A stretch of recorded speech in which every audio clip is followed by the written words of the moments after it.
Hello everyone, welcome back to my channel. It's a touch stormy outside, so I apologize if you can hear some wind and thunder. Alright, so today I actually have a fairly big story for you.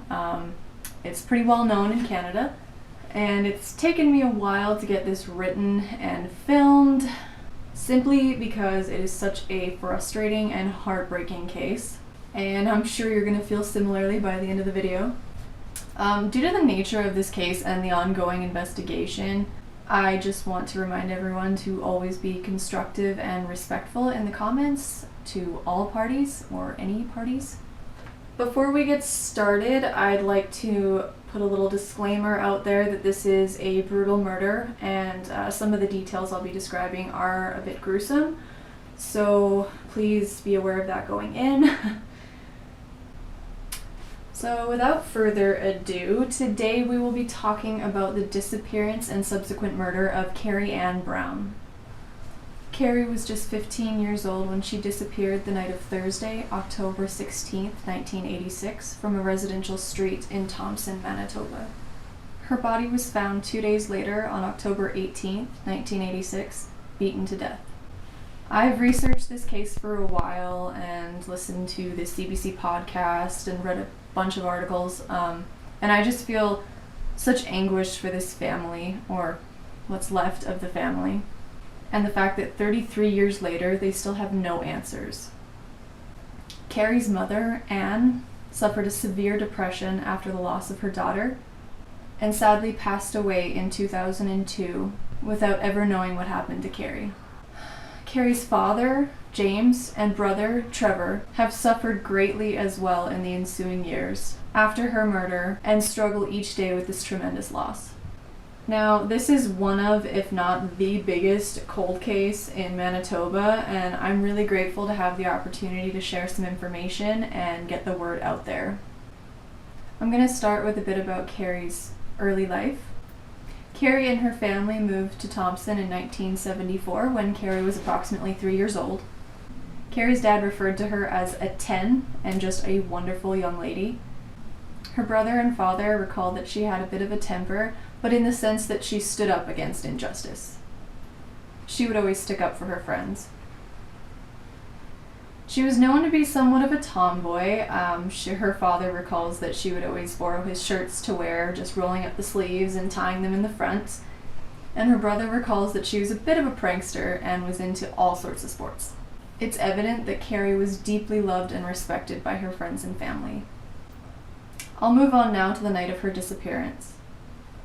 Kerrie disappeared the night of Thursday, October 16th, 1986 at around 10:30 or 11 p.m.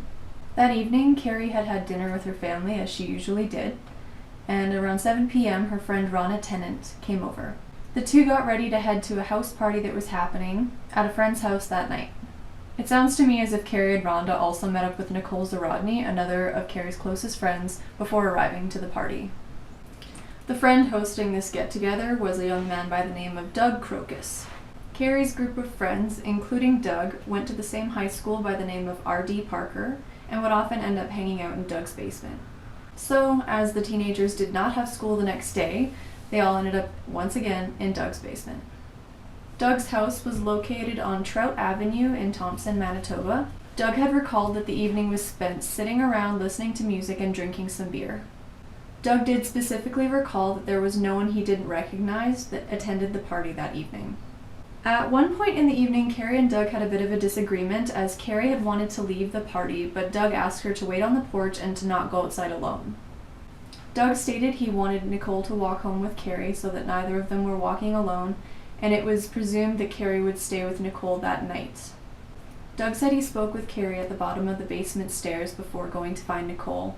Sometime later, Kerrie would disappear. Now, Nicole's recollection of the events before Kerrie disappeared are much more detailed. Nicole recalls that Kerrie's ex-boyfriend of less than a week had shown up to the party with another girl. In fact, this girl was his previous girlfriend that he had broken up with before he dated Kerrie, and Kerrie was visibly upset by this.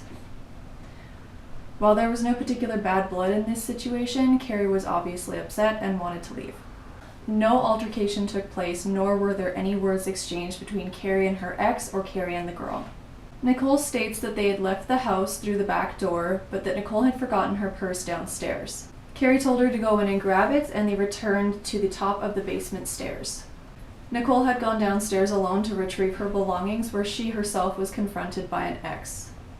She remembers seeing Kerrie standing at the top of the steps while she had an approximate 10-minute argument with her ex-boyfriend. The next thing Nicole knows, Kerrie is simply gone. She assumed that Kerrie had gotten sick of waiting for her and stepped outside once again. Nicole heads outside and can see some of Kerrie's footprints in a thin, fresh layer of snow. She followed the footprints to where they abruptly stopped at the end of the driveway, and she had no idea where her friend had gone. Nicole recalls that there were fresh tire marks in or beside the driveway, but at 14 years old did not think to look for signs of a struggle or take any further note of the tire tracks.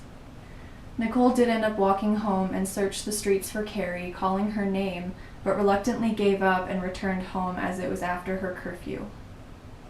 It was later reported that witnesses claimed to have seen Kerrie getting in a white van between 10:30 and 11 p.m. However, others believe she took a cab to Brendan Crescent. Regardless, the next morning, Friday, October 17th, Nicole told her mom that Kerrie had suddenly disappeared the previous night and called Kerrie's family to see if Kerrie had shown up home. Upon speaking to Kerrie's family and realizing that Kerrie did not make it home that night, Nicole made the chilling realization that Kerrie was missing. She recalls looking at her mother and saying, "I lost her." Both the family and Nicole made calls to Kerrie's other friends where she may have stayed at their home, but it quickly became apparent that nobody knew where Kerrie was. Kerrie's father himself went out shortly after, driving the streets of Thompson looking for his daughter. It wasn't long after this that the family called the police to report Kerrie missing. The family called the police department at approximately 4 p.m. on October 17th. Her family was understandably inconsolable, but they had nothing to do but wait. Flyers went up, radio broadcasts were made, and a search began. The family did not have to wait long for some news, as the next day, Saturday, October 18th, Trevor answered the door to two friends who stated that a body had been found by the stables north of town. Moments later, the family received a call from police, also indicating that they had found a body. Kerrie's mother and father, as well as her brother Trevor, came to the hospital to identify the body. However, Kerrie's mother suffered from retina pigmentosa and was at this point too blind to see, so Kerrie's father and brother went down instead. To her father's absolute dismay, the body recovered was Kerrie. Her father stated that he took note of some horrific injuries and gave his daughter a final kiss before leaving.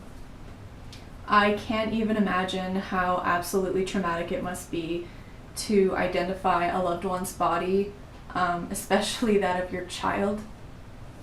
God, I cry about it. That absolutely just breaks my heart.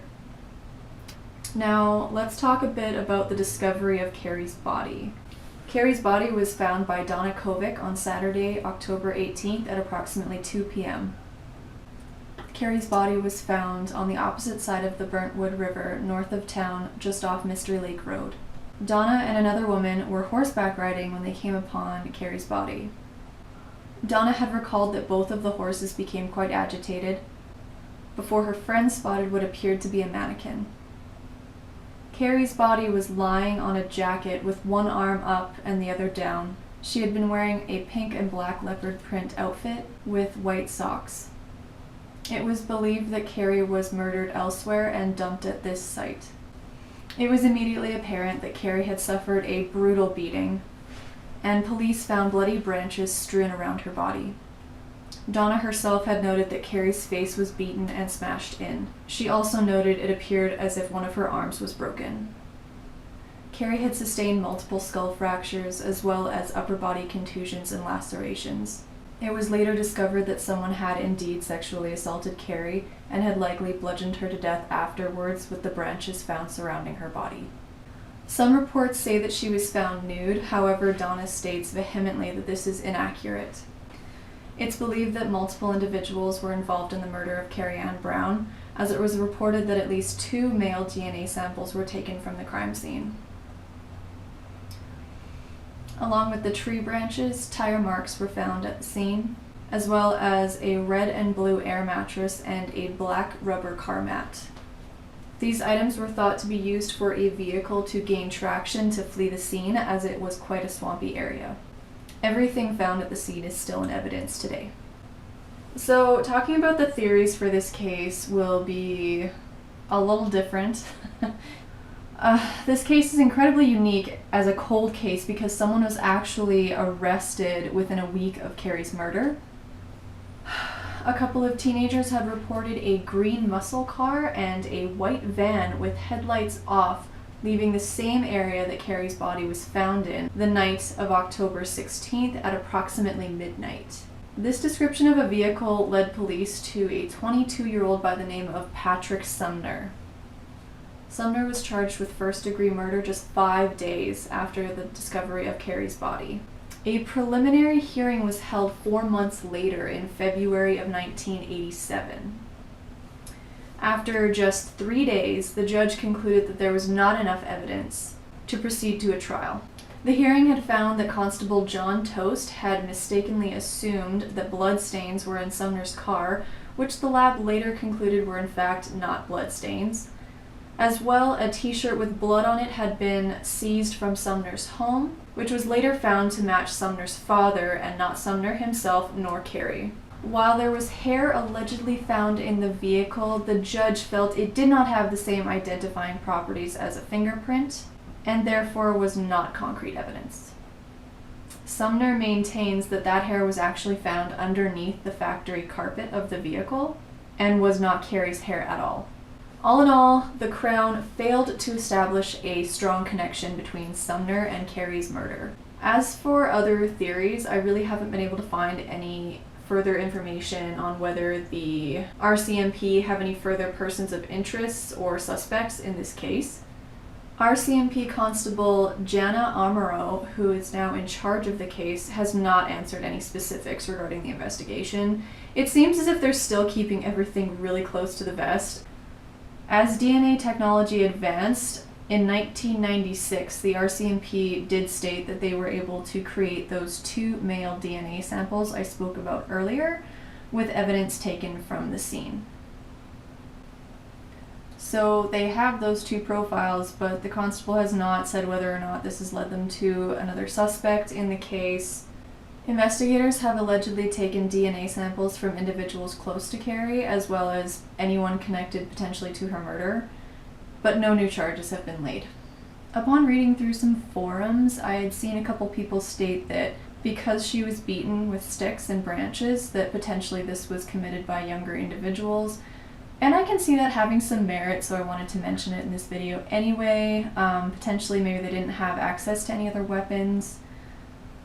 I also think that it maybe was a situation that got out of hand and then escalated to murder. There have just been so many tips and so many interviews conducted and so much evidence collected. It just makes me wonder how on earth this case has gotten no traction in 33 years. Like, I have so many questions. Could Kerrie have potentially gotten into a vehicle with people that she knew?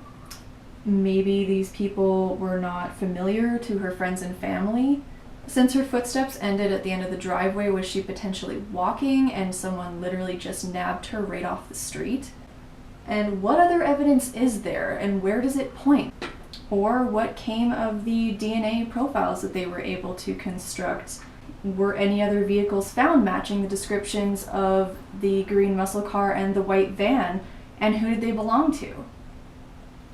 Part of me wishes the RCMP would just release some more information if they have any. I mean, it's been 33 years, and withholding information or keeping it close to the vest hasn't gotten them anywhere in this case. I know I say this a lot, but someone has to know something. Thompson, still to this day, is a very small town. So I truly believe that somebody in that town knows more than what they've said. And it makes me sad and a little angry, actually, that they don't have the courage to come forward and give Kerrie's family peace and some closure. The shockwave following the brutal murder of Kerrie Ann Brown changed Thompson and its inhabitants forever. Her brother Trevor has suffered from mental illness, struggled with addiction ever since the murder of his sister. Her best friend Nicole struggles with survivor's guilt, PTSD, and has endured psychotherapy in the years following her best friend's death. Nicole was quoted saying, "For us, not knowing where she went and how she ended up lifeless, beaten, and alone on the ground has caused an obsession for the answers. Someone has those answers and they can finish her story. I wait for that day." And that is exactly how I feel. I can't imagine being someone close to that person and losing them in such a violent and tragic way. To this day, there's a poster of Kerrie on the front door of their family home where her father and brother still live.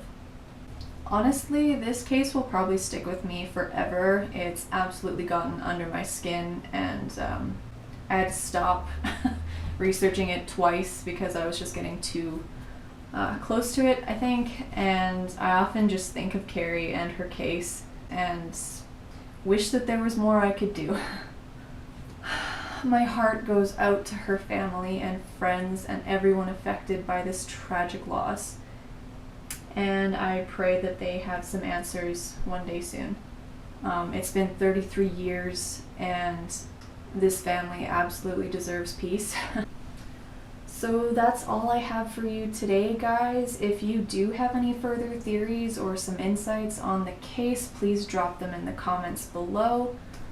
As always, if you or someone you know has any information regarding the case of Kerrie Ann Brown, please come forward and contact the RCMP or Crime Stoppers. Please know that you can do so anonymously if you wish. If you guys enjoyed this video, give it a big thumbs up and subscribe for more.